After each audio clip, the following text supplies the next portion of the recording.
Hello, everyone, and welcome to today's LinkedIn Live. My name is Sarah Barnes-Humphrey. I'm the founder and CEO of Let's Talk Supply Chain, founder and host of the Blended Podcast, and founder of the Blended Pledge. And I'm excited to be partnering once again with the team at TGW Logistics. Now, they were on the show last year. That was episode 465. And of course, Meagan, it's so good to see you again. Yes. Hello. Happy to be here as always, Sarah. And we got together at Manifest earlier this year to record an interview all about warehouse automation live on the conference floor, which will be released, I believe, next month. So look out for that one. But today we're talking groceries. Now, the grocery retail sector in the US and Europe is undergoing unprecedented transformation. I mean, isn't everything, but groceries specifically. So, automation, AI, shifting consumer expectations, and economic pressures are really redefining how groceries are bought, sold, and delivered. And that means big challenges for grocers as they strive to not just keep up, but really set themselves apart. And so today, Meagan and I are going to share the trends driving change, how strategy is being reshaped in line with a new standard, and the strategic imperatives and technology investments executives need to embrace to ensure resilience, efficiency, and growth. Now, before we dive in, Meagan, can you introduce yourself? Give us a little bit about your background and what you do at TGW. Yes, of course. Thank you for that introduction, Sarah. My name is Meagan Gauthier. Last name looks like Gauthier, but it's pronounced Gauthier. I'm a business development manager here at TGW Logistics, where I work exclusively with 3PLs and consultants in helping them identify business opportunities in warehouse automation. Now, my background is in engineering, and so naturally, I think in systems and efficiency, and I really naturally look at operations from a how does this scale perspective. So I essentially sit between operations and strategy. What I really do is translate those operational KPIs and challenges into really clear business cases, and really take those KPIs and turn them into automation strategies that essentially drive ROI. Um, I've always been someone who wanted to understand how things work, and now I get to apply that in a way that really impacts the different businesses and the different industries that we work in. So I'm excited to be here, Sarah. Awesome. Are you one of those people who either watched I think there was a show back in the day and maybe a podcast about how this is made. I can't remember exactly what it was called, but how this is made or how things are made, or are you one of those that kind of watches those TV shows? Of course, absolutely. There's also a podcast called How Things Are Made or How Things Are Done, something like that, where someone's literally audio speaking about what they did, how they built it, and a number of different industries and parts and pieces and things that we use on a day-to-day basis. So yes, I I am love that person. Well, and it's one of the reasons why you're so successful in this industry too, because I feel like curiosity is a big part of being in this industry and being successful in this industry, right? It's not just the problem solving, it's the curiosity and really wanting to get in and figure out how things work and how things are made. Now, we have got a ton of people in the comments already, but I just want to give you a friendly reminder that if you are watching or listening, I want to know where you are tuning in from. So make sure you put that in the comments. And if you're loving our conversation today, I want to see a bunch of fire emojis. I know Meagan wants to see a bunch of fire emojis in the comments as well. And if you have any questions for Meagan, put those in the comments too, because we are going to get to those throughout the show. Now, let's set the scene just a little bit, because the grocery industry is more competitive than ever. And I think, like most retail, changing consumer behavior is really what's shaping the industry and what the industry looks like. So the first question I have for you, like, consumers are spending differently. I mean, I know I am, but why? What are the biggest factors influencing their changing behaviors? Yes, Sarah, I can relate. I too am a consumer. Okay. But why? That's a really good question. Why are consumers spending differently? I I think there's three big shifts happening here. And the first one is for sure the economic pressure. You know, looking at the market, costs are higher, right? And consumers, we're more price aware. Okay. We're doing more of the comparing of options, for example, and we're really looking for value, right? Secondly, there's convenience expectations. I love convenience. I don't know about you. I love a good convenience. And, time is now just as valuable as money.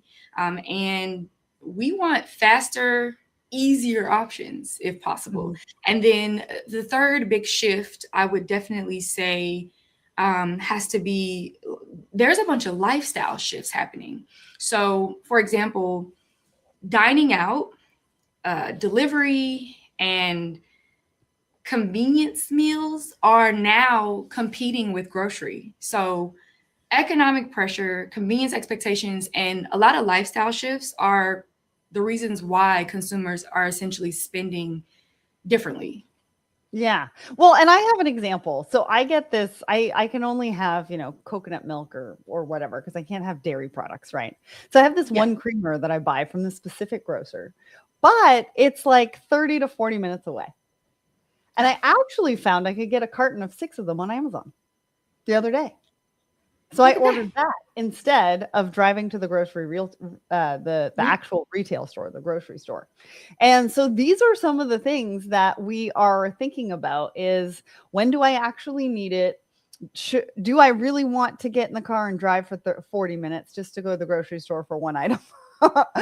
And these are the types of things that people are thinking about. And so I think it's really interesting, because not only are you and I consumers, but everybody in the supply chain industry are consumers. And so if we take a look at how we're behaving on a day-to-day basis, it really does give us a lot of our own answers, and can really help us answer some of these questions, right? Yeah. I'm glad you said that. It makes me think of kind of how we can concisely put this. The consumers are now, we're value driven consumers, right? We are prioritizing price, convenience, and flexibility over brand loyalty, I'll say. And let me clarify, consumers we haven't stopped spending, right? We're still spending, but we're just far more selective about what's worth our time and money. I think we all feel that shift. As you mentioned, even in our day-to-day decisions, right? You decided to go for the more convenient option, right? Instead of choosing the first option, where now you get a little more, right? And maybe even a little bit faster. Yeah, I actually wasn't faster, but Oh, I did decide to go that route because I wasn't sure if I would have time to get there. But when you say brand loyalty, and I think this is a really important thing to bring up, is that with that creamer example, I stuck to the brand that makes that specific creamer. But what I did was I changed the retail location that I bought from. So okay. brand loyalty can mean a couple of different things, right? I was loyal to the brand that creates the actual product. What I wasn't loyal to was the actual retail, and it's not really location, but like the retail company, I guess, between the grocery store and Amazon, as to which one I wanted to buy from, because of my behavior and what my expectations are. So let's dive into that a little bit. Like, what are expectations now? Like, what do we as consumers, what are we looking for? What do we want from grocers? Yeah, that is a great question. What are the consumer expectations? So the number one thing is, I touched on it a little bit, is value. Value, value, value. Value is competitive pricing, even offering like those strong private label options, and also being able to provide promotions that really feel meaningful. Another expectation is, and I mentioned it before, but it is an expectation. It's convenience, right? There are now multiple ways to shop, right? For one thing, as you just brought up. And what comes from that too is the expectation of fast and flexible fulfillment. right? And then consistency, accuracy. How many times, I mean, hopefully you haven't ordered too many things where the order was inaccurate, right? But that's an expectation now. We want accurate orders. We want product availability, right? If I need 10, I want 10 or we want 10, right? And then another thing, I guess, under the consistency umbrella with expectation is having that reliable, repeatable experience every time.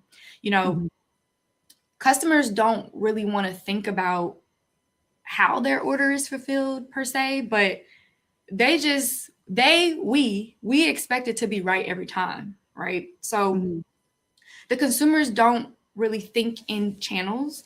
They just want it to be easy. So the expectation is easy, value, convenience, and consistency.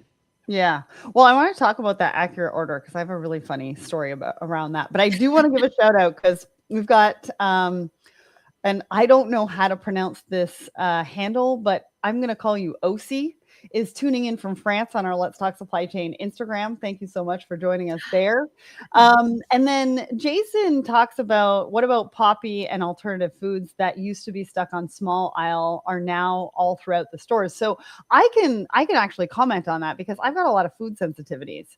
And there's this one particular cheese brand that I can eat that I like and all that kind of stuff. But I did have to go onto their store locator to find out where they actually sold it in what stores in my area. And it's really difficult to figure it out. And if you have to drive 40 minutes to find out that they don't actually have it in stock, it's a very disappointing experience. And then you go and look for alternatives, right? So that goes to your comment about availability. And then your order accuracy. I've got a really funny story. So I order a lot on groceries on Uber Eats when I'm traveling. And I never know what's going to happen with the bananas. So I always order bananas. And they're going to be green or brown. I always order single bananas, but this one time in Atlanta, I got 3 bunches of bananas, and we were there for my birthday, and so we went out for my birthday dinner, and I literally had everybody leave with some bananas because I was like, I don't know what I can do with it. I'm only going to be here for a couple of days. So when you talk about order accuracy, not waste, right? We want to make sure that what we're buying isn't going to go to waste and that we have time to eat it and all that kind of stuff. Anyways, I just thought I would share that story because if you are ordering bananas on Uber Eats, be very specific as to how many you want. I mean, and to your point, even when the experience like breaks down or goes left, like even slightly, it stands out immediately. So whether you ordered 3 bananas and got 3 bunches, or to your point, your goal was to go and find something that just wasn't even available, you feel that. Consumers feel it, right? It's an emotional experience as well. So I'm glad you shared that story and and you didn't fat finger. You didn't put 30. You put 3. And we got our first fire emoji. I think we got our first 30 fire emojis from Jason. Look at that. Thank you, Jason. Thank you, Jason. You're loving the conversation. So let's talk about competition, right? How are some of the consumer behaviors, the expectations that we've already talked about? How does that drive a higher level of competition? But I don't think it's just between the grocers themselves, but it's across a variety of different purchase options. I mean, if I go into the comments right now from Stranya says that's why we're switching from e-commerce to quick commerce, right? I've never heard of quick commerce. So if you want to let us know what that means in the comments, I would love to hear that. But this is what we're talking about as far as being competitive in this space. So talk to us about that. Yes, of course. So competition in this grocery industry has expanded well beyond traditional grocery, right? They're competing with restaurants, meal delivery platforms. You already brought up Uber Eats, right? DoorDash, right? And as you mentioned, quick commerce, quick definition. So e-commerce is traditional online grocery, ordering groceries online for like scheduled delivery or pickup. It's usually typically same day, next day, or planned time slots. Whereas quick commerce is it's ultra fast delivery. It's usually within 30 to 60 minutes, right? Woo. It's it's more focused on speed, convenience, and those smaller orders. So it's essentially the digital, like Uber, right? Those types of options are the more quick commerce. Now, back to the competition, expanding beyond traditional grocery, they're also competing on, as I mentioned, speed, convenience, and experience, right? So competing with restaurants and meal delivery services, and they're like, how can we be faster? How can we make this more convenient? And how do we tailor the entire experience, right? Quick commerce, that ultra fast delivery, grocers are no longer just competing on price or assortment. They're competing really with anything that delivers food faster and more conveniently. Yeah. And so it used to be grocery store against grocery store, right? And now it's, like I said, anything that makes food easier to access.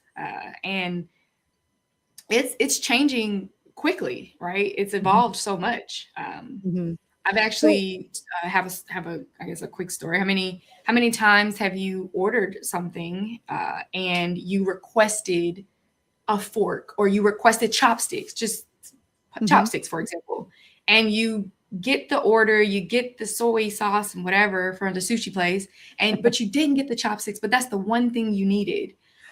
That experience is also a part of it. Like, it's not just people getting out and physically going into the stores. It's, did I get my order correctly, even outside of the food items, right? So yeah, that is how competition is evolving, and it's evolving quickly. It's very dynamic. I can't tell you the amount of times that I'm sitting in a hotel room and I'm like, "Phew, I got my food order," and then I look in the bag and there is no fork. No utensil.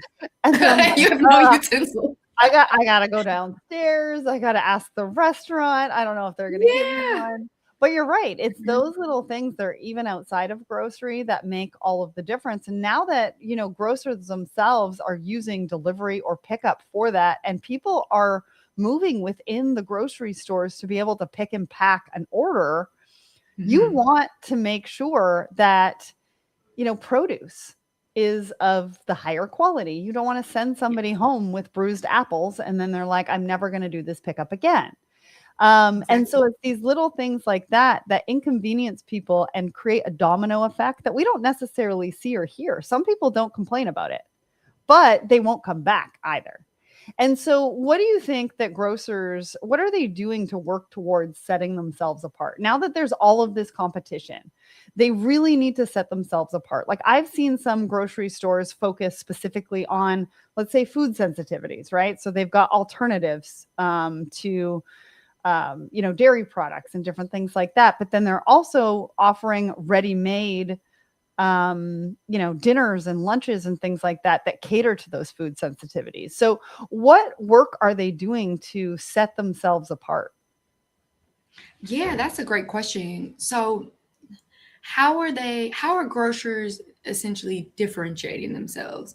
There's a few strategies. You actually touched on one of them, which is that, like, in-store experience, having like fresh foods or better options, right? More options, Mhm. having prepared meals, that convenience. Another is the private label expansion, and when they're able to do that, they have a little more control over the pricing and the margins, which honestly appeals to that, remember, value-based consumer or value-focused consumer that I mentioned at the very beginning. Another strategy for a differentiating grocer is their omni-channel capabilities, right?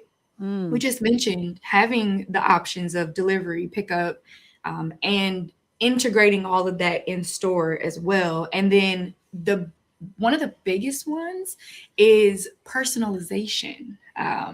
Having those, like, data driven promotions to keep that loyalty, right? Mhm. I appreciate when brands remember my birthday and I get a coupon so I can get my groceries and supplements and all the things that I need. Like, that's a part of the experience. So private label expansion and in-store experience, omni-channel capabilities.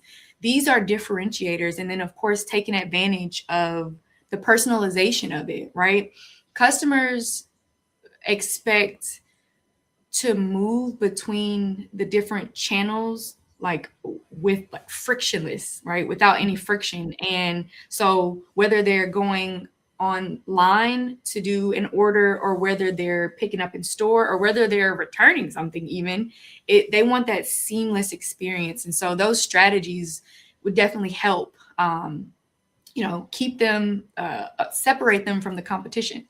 Yeah. I think a couple of other things that sort of come to mind too is obviously their supply chain being a differentiator and who they're partnering with from a logistics standpoint to make sure that they're getting the products on time, to have them in stock, to make sure that they're not missing somebody when they come in for the items that they're looking to get, and then all of a sudden they leave there without one. They're going to look at alternative solutions to be able to get that particular item if they want it that badly.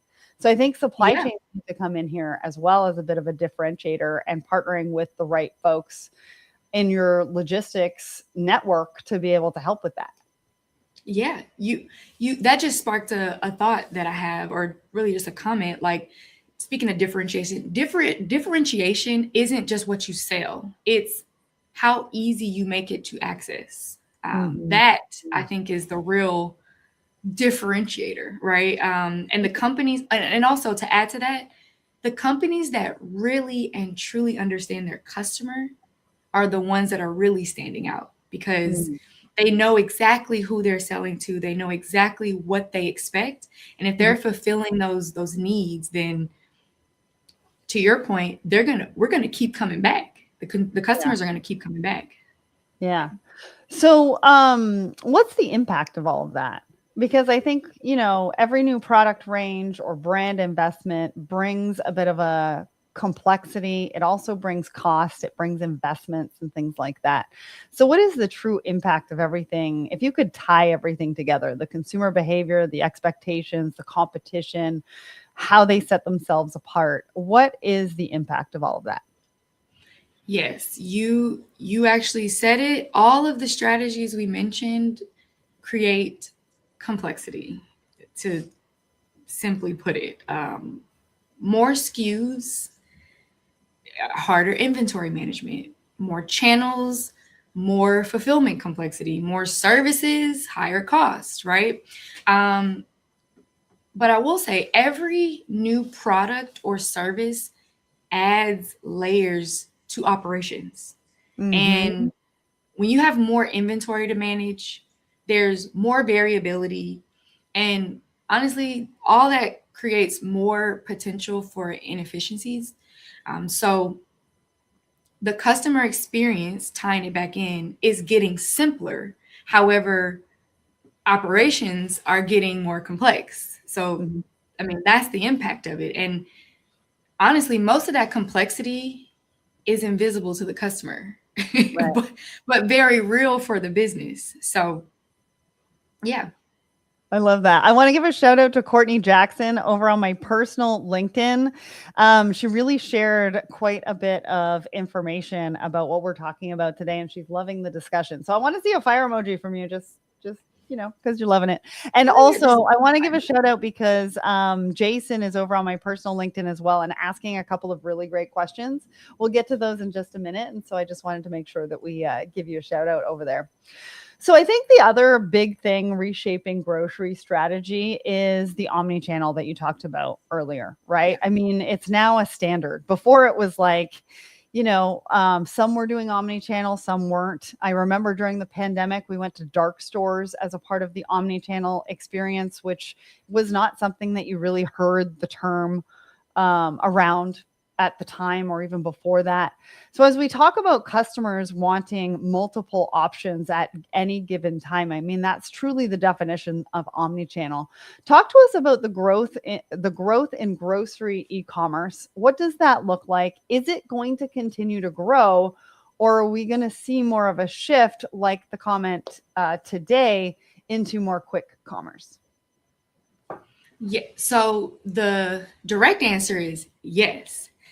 Grocery e-commerce is going to continue to grow, and it is growing. But let me clarify something. It complements, not replaces stores. Okay. So let me explain that. Customers are essentially splitting their behavior, right? There's online for convenience, but you still need the in-store experience for like those fresh options, the Mhm. fruits, the vegetables, things of that nature. So this And I think creates, also, I'm going to jump in here real quick. I think also for yeah, people that like going to grocery stores, there is yeah, a whole group of people, including my husband, that likes to go to the grocery store. And so we yes, definitely need a good in-store experience specifically for them. yes, absolutely. And that still has to be considered, right? But I will say this, in the case of grocery e-commerce, there is a, for every cause there's an effect, right? So what does that create? That split behavior. There's more fragmented orders, right? Because some people are online. How many times have you been in a store and there's more people shopping for other people than than the people that are there to have that in-store experience, right? Mhm. But there's Sure. more fragmented orders, and there's an increased demand on fulfillment, right? So, as I mentioned, e-commerce, it didn't replace the store. It essentially has now just changed how everything needs to work together. Mhm. And now, honestly, it's really all about balance, not necessarily choosing one over the other. Well, and giving the customer options, right? Like Yes, e-commerce and ordering it online doesn't necessarily mean that you're getting it delivered. It can also mean that you're picking it up yes. in the parking lot where you're opening up your trunk and sitting there Curbside. waiting for Yep. somebody I to, love a good you know, curbside. put the groceries in your car for you. And so I think it really also comes down to options. People want options. There's people Yes. who, like I said earlier, love a good grocery store. And they also Yes. want to see the prices and they want to see what's on the shelves. Like it's exciting for Yeah. them. And then there's Yeah. those of us that really do like the e-commerce experience, but maybe we do want to swing by the grocery store and pick it up ourselves to make sure that maybe we're checking the produce, right? To make sure Yeah. that we've got everything that we need. Or there's other people wanting it to delivery. And so everybody has a reason, a different reason for each one of those. And that makes sense to them and their lifestyle and what they choose to do. And I think the choices that we give to people is the most important part because you mentioned personalization earlier. That's where Yeah. personalization comes in, is when somebody can pick the option that is right for them, and maybe it's right for them today, might not be right for them tomorrow, and it's going to look a little bit different. But that's kind of the spice of life, right? That's what makes this a fun journey for most of the humans. Now, I want to just let you know that if you want more information about Meagan and TGW Logistics, there is a QR code in the top right hand corner. Go and click that, grab that information as we go along this conversation. And just a friendly reminder, Jason's got some really great questions over here on my personal LinkedIn. We want to hear from you. If you've got any questions, put them in the comments. If you've just joined us, we want to know where you're tuning in from. And then, of course, if you love the conversation, we love a good fire emoji. So give us all the fire emojis. We would love that. All right. So obviously, like consumers want to shop in store as well as online, which we just talked about. But there are, I think, some more expectations emerging, right? We talked about curbside. We saw that grow during the pandemic. Is there anything that we haven't talked about today that should be considered part of the omni-channel experience for the retailers to consider? Yes. As you mentioned, we talked curbside, we talked same day delivery, but let's remember that what used to be premium is now expected, right? So, one Yeah. of the things that we should definitely touch on is real time inventory. Like, customers need to be able to see instantly what's available. That expectation, as I mentioned before, visibility, speed. What they don't want to come with that is uncertainty. That doesn't go together, right? And so Unless they're a supply chain professional and they're in it every day. And so they kind of can Yeah, exactly. That that sorry, I just had comes to throw that in. that can't be avoided, right? So convenience essentially is no longer a differentiator. It's just it's expected. Convenience is the expectation, and I don't think that expectation is going away anytime soon, like at all. Yeah, I don't think so either. I think people, like you said, want choice, personalization.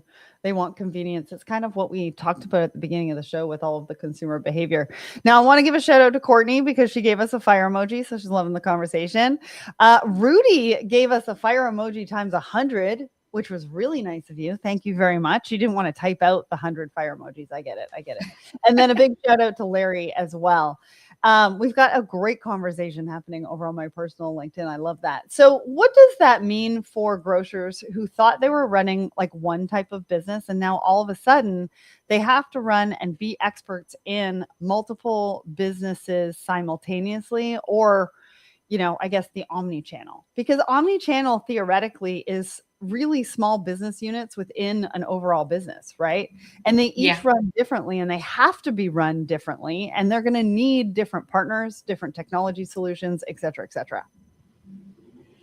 that is a great question.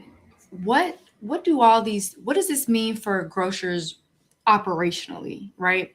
Grocers are now operating as retailers, fulfillment centers, Mhm. and logistics networks, right? So they're picking, they're packing and delivering orders, and they need these logistics capabilities because inventory positioning, right? Order processing, and all of that delivery coordination is their logistics capabilities. That's what comes with that. And I'm pretty sure they didn't plan on becoming logistics companies. I think they just thought, okay, we're going to set this up and just be retailers. But that's exactly what they are today. And Sarah, that's a massive shift in how they have to think about their operations. Because as I mentioned, retail, fulfillment, and like delivery coordination, trucks in and out, and picking and packing orders, like it's an entire change to their business model operationally. And the grocers that get this and to your point, partner with the right technology and automation partners will continue to pioneer and lead and retain their customers. Yeah. And you make a good point. Like, I don't think any grocery store thought that their consumer stores would become fulfillment centers while Exactly. also catering to the consumer as well, right? You've got fulfillment specialists who are in the same aisle as me when I'm going to buy, some milk or something like that, or some yogurt or whatever, and you've got somebody whipping through the aisles, pick and packing these orders on a large scale, sort of like a dolly type thing, and they're picking Yeah. and packing at least 15 orders at one time. And so you're actually mixing consumers and fulfillment specialists, supply chain specialists, logistics specialists together in a store where we've never really seen that before. Exactly. Like I said, it's a huge shift. I'm pretty sure in when they made the business plan for the grocery store at the particular location, they're like, yeah, we're gonna buy the land and build do the whole thing. But they didn't put by 2026 we're gonna have a fulfillment center. They didn't put that in the business plan. That's for sure. That's absolutely for sure. I don't think anybody saw that coming. Want to give a shout out over to Raven over on my personal Instagram. Thank you so much for joining us. All right. So now we've talked about the challenges, but if you Mhm. flip them, they can actually really be opportunities for the competitive advantage that we've talked about already. So let's talk about how we tackle some of these challenges and transform them into opportunities. One of the ways to be able to do that, I would assume, is by integrating technology. So broadly, how do you think technology is helping them, shift to make all of this happen that what we're talking about? Yeah, so technology helps manage all the complexity. Uh, AI, for example, helps to predict demand and really help optimize inventory. The automation piece reduces some of that manual work and manual labor. And really, it also helps to improve efficiency. And then there's the data piece of it. Data visibility is huge because they're able to get real time insights and share them, which those data driven decisions helps them to make faster decisions, right? So all of the automation that they are able to invest in, or technology, I should say, it really helps to reduce the guesswork and improve consistency across those operations that we just mentioned before. And when it's done right, um, it actually simplifies what used to feel very complex. Mm-hmm. Yeah, it's so true. And I'm just laughing because we've got a bit of a fire emoji competition happening over on my personal LinkedIn. Jason said fire emoji. They're having a good old time. So they're having a great time over there. And again, I just want to mention, I see all of your questions. We're going to get to those in just a little bit. There's just a few more things I want to talk to Meagan about before we do that. What is the mindset of the grocery leaders around technology? Because people have played around with AI, maybe invested in the wrong places, not made the right business cases. In some instances, maybe some wasted investment. I think we all have wasted investment. Listen, I have some in my business too. So if we're going to offload here today, I'll be the first to say I definitely invested in some wrong stuff, so that we all feel like we're in the same boat together. And I feel, some of us feel a bit burned by that. I mean, I know I do. What are leaders starting to see? Like, are they starting to see the link between automation done right and profitability, and to be able to help manage some of these complexities? What is the sentiment out there? Yeah, of course. So you actually touched on it. Before, the mindset was technology first, and Mhm. now the mindset is problem first, right? Mm. The business case is the clear justification of the cost versus the expected return, right? that Mhm. that is the true starting point, building that business case out. And leaders are realizing that the technology only works when it solves a real operational problem. So it Mhm. starts with the problem. What problem are they solving? And also, I'd imagine the question for them is no longer, you know, what can we implement? Now it's what are we solving for? What are we trying to solve? Mm. And that shift really changes the results that these companies are seeing. Problem first, then, you know, then you can solve it based on wherever the pain point is, right? So Mhm.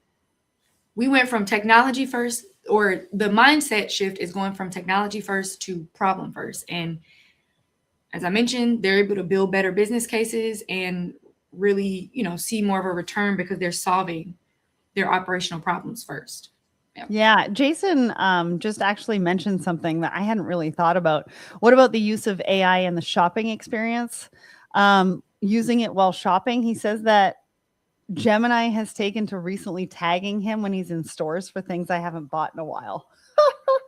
I Ah, don't that know if is, I get an alert like that. I mean, that is the true definition of using AI and automation for customer experience. And actually, it's really interesting thought, because if you think about it in his experience with this particular example, but you translate it into other parts of supply chain, other parts of yeah. logistics, how do we take that experience and adjust it to what we need in supply chain and logistics to be able to run a grocery supply chain that's not only going to help the consumers in store, but then also run the business a little bit more efficiently and effectively and things like that. But he was also saying that it's being used to inform logistics decisions and replenishment, which is what you were talking about before as well, which I think is Yes. is important. And so that's just one small example of how technology and automation can directly help solve some of the challenges that we mentioned today. Do you have any other examples around that of how technology and automation is really helping? Yes. So, firstly, Automation helps to reduce any manual labor.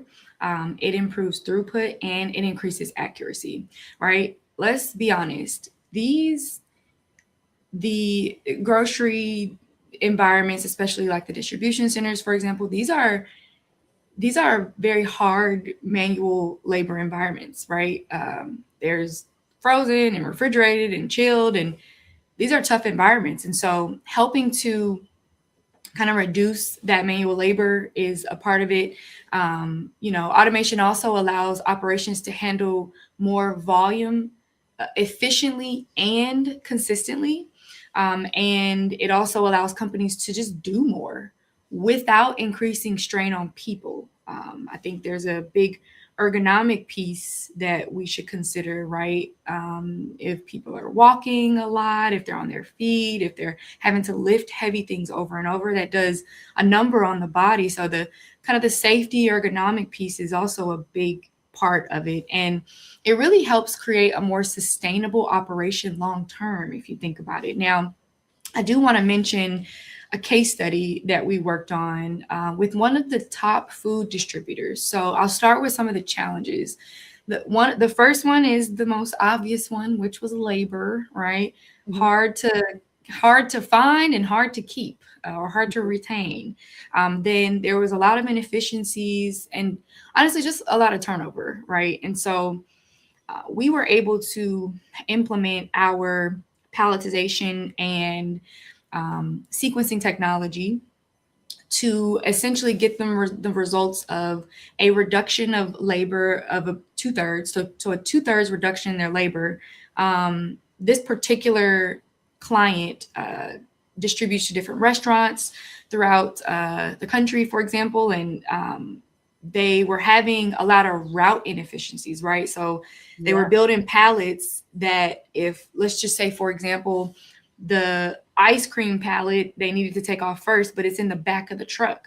We were able to custom build the perfect pallet and increase their route efficiency by 35%. So now these truck drivers who they really need them, right, to deliver these pallets of food to the restaurants, they are now staying longer with the company because they're spending less time going in and out because we built the pallet according to the truck route.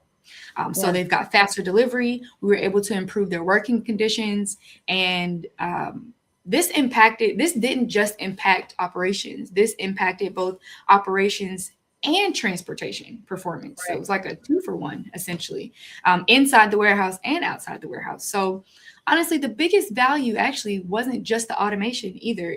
We were able to improve the entire operation end to end. And honestly, Sarah, that is what I find the most exciting about this, especially in this particular food distributor case study. We weren't just solving one problem. We were able to improve their entire system. And hence now they're able to retain their workers and get food delivered faster, and we're able to build them the perfect pallet. I love that. And I really appreciate that story.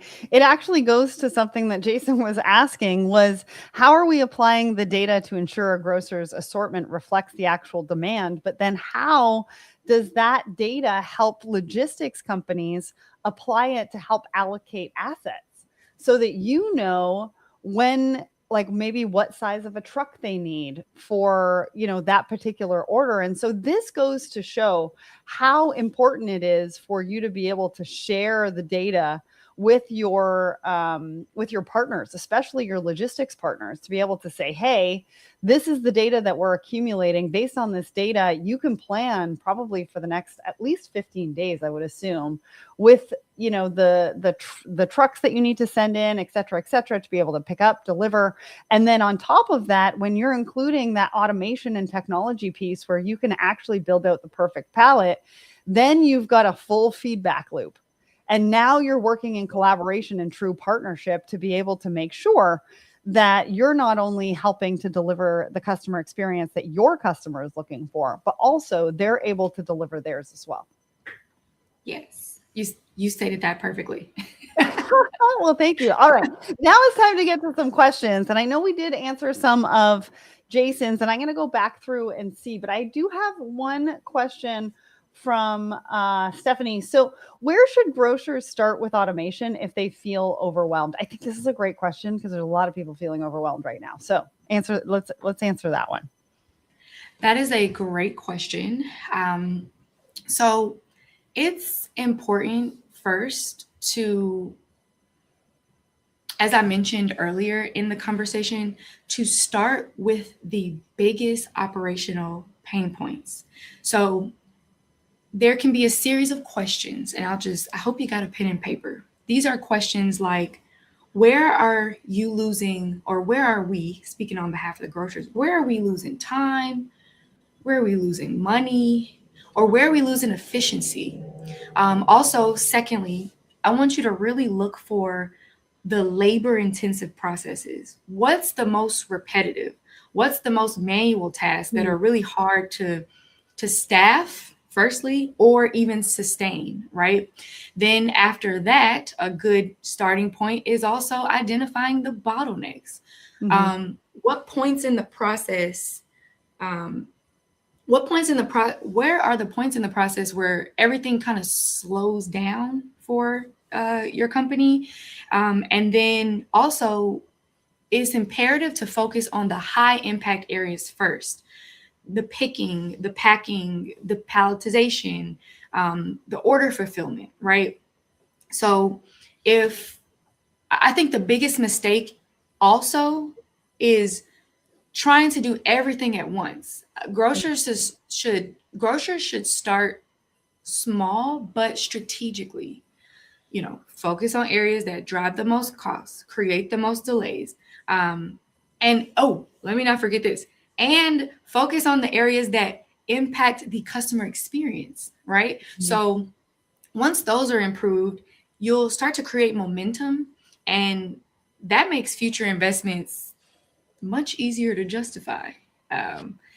Now, everything I mentioned, this particular approach allows companies to prove return on investment early.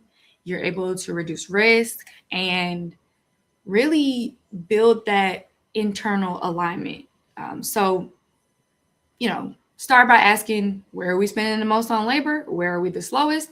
And where are we making the most errors? And those answers will point you, Stephanie, and other grocers watching this, will point you to where you need to start. Yeah, and I think just a couple of things I want to add there.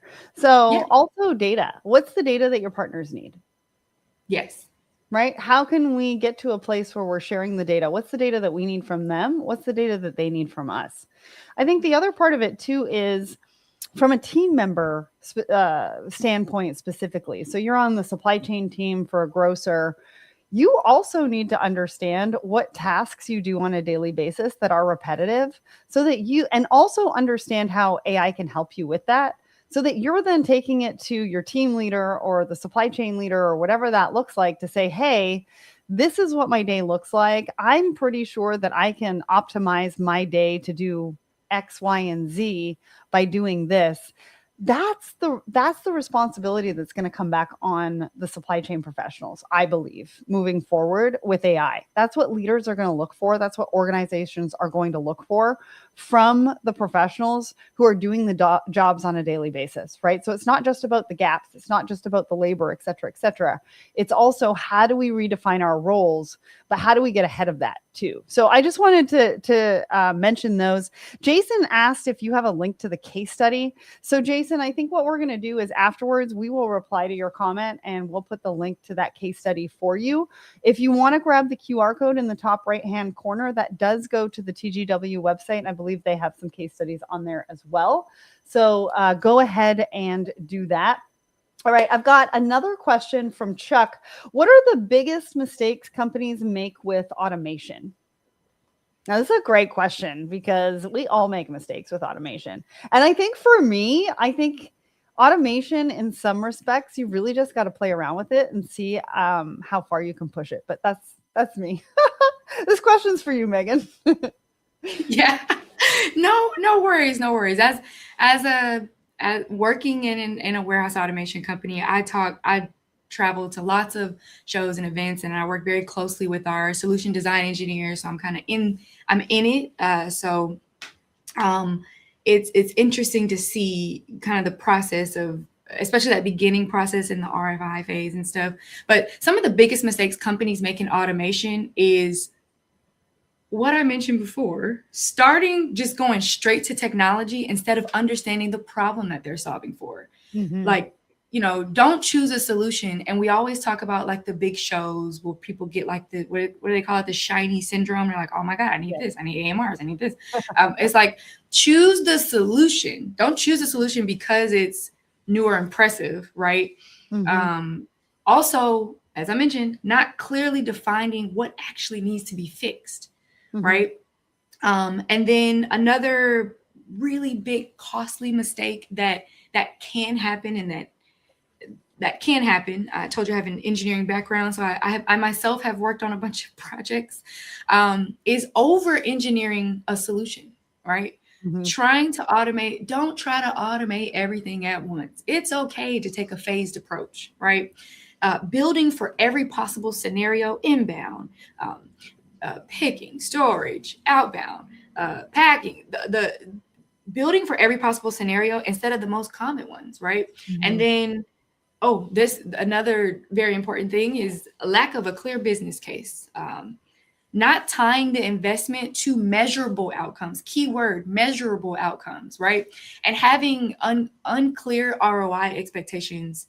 And then also underestimating, I think this is a big one too, underestimating change management. So if you're a Mm-hmm. company and you have a bunch of employees, a bunch of people working, and this is your first time automating, it is expected, or I would hope, avoid the mistake of not properly preparing your teams for all these new processes that are coming, Right. and lack of training and adoption. And shameless plug here, TGW's equipment, for example, our picking centers, called our Pick Center One station, is our ergonomic workstation where you can pick up to 700 orders, 700 tote presentations, right?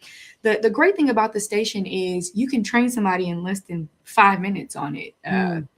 They pick one to one and go. They don't even have to really think about it, and it's channel agnostic. So whether it's retail, wholesale, e-com, right? It doesn't matter. They're picking and it's out the door and they don't have to think about it. But it's that training piece, right? Don't Mm-hmm. underestimate change management. So let me kind of recap. Technology, starting with technology instead of the problem, lack of a clear business case, over engineering a solution, and also underestimating change management. Huge mistakes. Yeah. Huge mistakes. Well, and I think training can be done a few different ways, especially with all the technology that we have in place. I was talking about on my live show yesterday about a technology that captures the whole process just by wearing some smart glasses and having somebody wear them throughout the day to really understand what they're doing on a daily basis so that you can see the repetitive tasks, you can see the gaps. But what it also does is turn that into a training document. And you can stick QR codes throughout the warehouse, throughout the the 3PL, where people can click the QR code and get that training really quick before they even get to a station or before they get into that task. So I think, also thinking of outside of the box of what is possible rather than putting our expectations of what's possible out there. Because I think what's possible is going beyond what we can actually comprehend at the moment because of AI and the way things are changing and how things are changing so quickly. Now, I want to wrap up with a couple of questions. You just gave advice for how to start, but can you give us some advice for the leaders looking to maximize the investment by putting technology and automation in the right place? What's the advice for them? What does that look like? My advice for leaders is start with the problem, then align the solutions. Fixing the biggest constraint creates the most impact. Mm-hmm. And don't invest in automation because it's impressive. Invest because it solves something measurable, right? I think we can all relate to this, right? The clearer you are on the problem, the better the outcome. That would be my advice. Yeah, I love that. And one last thing, what do you think are the key strategic imperatives for growth that grocers should be looking at for 2026? What does this mean for them? And one of the things that I would throw in here is obviously tighten up your partnerships with your technology vendors and your logistics partners, because I think that's where we're going, right? You need to tighten up those partners. They need to be reliable and there needs to be trust within that ecosystem. I love that. That is a great starting point. Having solid partnerships, solid relationships, which the best partnerships start with consistent conversation, right? Having that consistent check in and being able to really take advantage of your automation partners, use them as resources, right? Mhm. Take full advantage of us. We are here to help educate and make you knowledgeable, which will in turn make you more comfortable when you're presenting to decision makers, when you're going back to the people that need the convincing, right? The operations, the engineers, the software, tech, right? Use us as resources because we're here. We are here to help you. Another strategic imperative I'd like to add to a solid automation partnership is be customer centric. Really, truly understand how their behavior is changing and design around it, right? Focus on what I mentioned earlier: value, convenience, experience, right? Um, the companies that'll win will be the ones that truly understand how their customers shop, right? And build their operations to support that behavior. Another is that technology adoption, right? Mhm. Invest in what helps you to reduce guesswork, so that way you're not so reactive, right? We live in a reactive world. You want to be proactive, right?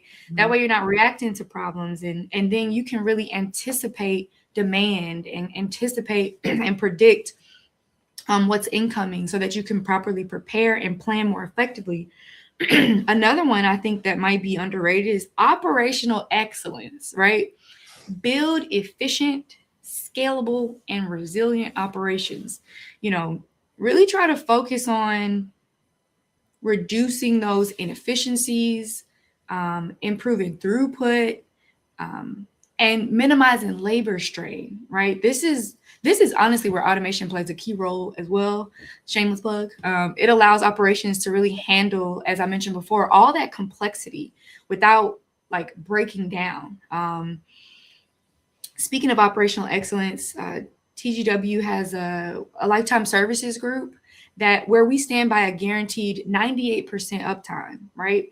It's important Wow. to make sure you partner with an automation company that will make sure you keep running, right? And that you don't have to think about it too much, right? Yeah, and There there's no it downtime. I love that. Yeah, have a team, interest in a team that will keep your automation investment protected, right? That's what it's all about. Yeah. I love And that word, protected, because that's what we yeah, want, right? We talk about it being future proof, but I don't think yeah, that's no longer the case. I think you're using the right word there. It's protection. yeah, It's protected. How do we protect ourselves? How do we protect our data? How do we protect our clients? How do we protect the ecosystem that we're building? yeah. A few more strategies top of mind. Um, omni-channel optimization. So making all the channels like work together as seamlessly as possible. It's not just about offering multiple channels, the online and in-store integration, the inventory visibility across the channels, the flexible fulfillment models, right? It's also about making your customers feel like one experience. It should just feel seamless and like one experience, right? Mhm. And um, I think that should do it. Those are some good That's awesome. strategies to We're focus on. right on time anyway. So that is really great. And I just want to thank everybody. We've had a party here. We've had a party on LinkedIn. We've had a party on Instagram. We've had a party on my personal LinkedIn. And so I just want to say thank you to everybody who joined us today. I mean, it's clear that automation is no longer optional. It really is a strategic lever for growth, resilience, and competitiveness. Done well, I think it can really transform operations to enable faster throughput, higher accuracy, and more responsive service. Done poorly, it locks in inefficiency, hidden costs, and operational rigidity for years that nobody wants. But TGW Logistics turns automation into a strategic advantage for you. So by partnering with them, you can future-proof and protect your operations, capture growth opportunities, and maintain a oh my goodness, I can't say this word. Decisive edge in a rapidly evolving landscape. So to learn more, click the QR code in the top right-hand corner or head over to tgw-group.com/US.